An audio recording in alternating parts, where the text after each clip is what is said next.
Wadhi county ma Homa Bay kama Jadolo Chenge mar Jerusalem Mowar Church kachiel kod jadolo mage mamoko auchiel idhi med dino negi.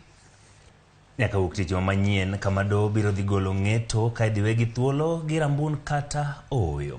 Kaka jafwambo mar Rai County ma Homa Bay Ali Abich lero, Jadolo Chenge gi Lange ne omaki odhiambo manyoro bang' video mare landore ka okwayo thuolo mar romo gi jatend piny.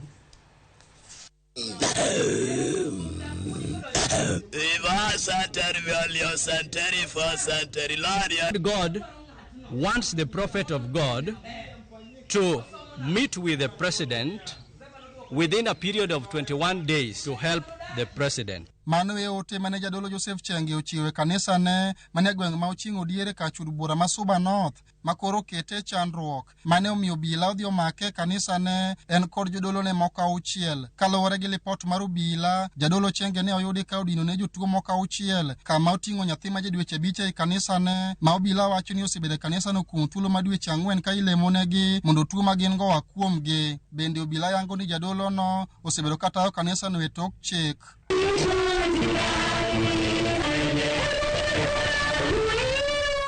Okinyi ma kawuono Jadolo Chenge kod Lange ne ogol e tesendo obila mambita nyaka e doho, to kata kamano ne okawo seche buora kapok ne ochope nyim jang'ad buche e doho mambita. E sel mar doho no, Jadolo Chenge kod Lange ne omako dho ji nono bang' ka ne gimoko alam mapek ka ne giruto malich mokalo.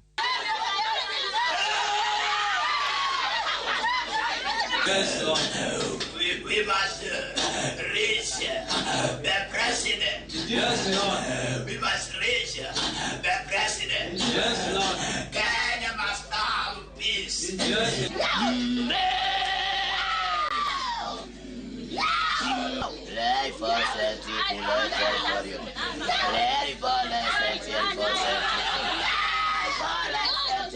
Bang'e to nochope nyim doho kama jamin wache lo piny owacho ne okwayo doho thuolo mar ndalo 30 mondo dinegi ka obila dhi nyime kod timo nonro matut e wi kit puonj kod chenro mamoko ma Jadolo Chenge osebedo katimo e kanisa ne. Kata kamano okil mare ne opingo mokalo kwayo no ka okoni gik ma iwacho kuom jadolo no gin mana miriambo lilo. Jang'ad buche ne ogolo chik mondo dinegi e tesendo obila mambita nyaka wuok tich juma manyien kama obiro gole ng'eto ka ibiro med dinegi kuom ndalo 30 kaka ne obila okwayo no. 20th day of May 2023 shall be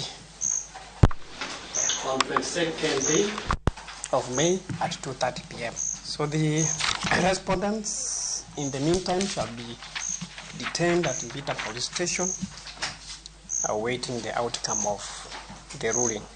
Ali Abich, Ramogi TV, Homa Bay.